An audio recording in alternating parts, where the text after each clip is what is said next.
அழகர் ஆற்றில் இறங்கும் கதை உங்களுக்கு தெரியுமா? மீனாட்சி சுந்தரேசுவரர் திருமணம் மதுரையில் நடைபெறுகிறது.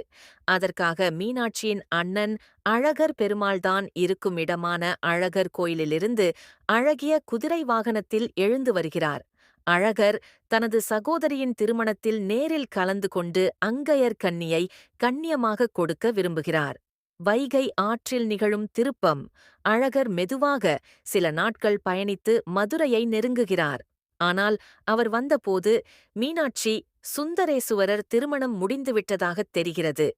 அழகர் இதைக் கேட்டு மனம் புண்பட்டு, திருமணம் நடந்துவிட்ட பிறகு நான் உள்ளே போவது தேவையில்லை என்று கூறுகிறார்.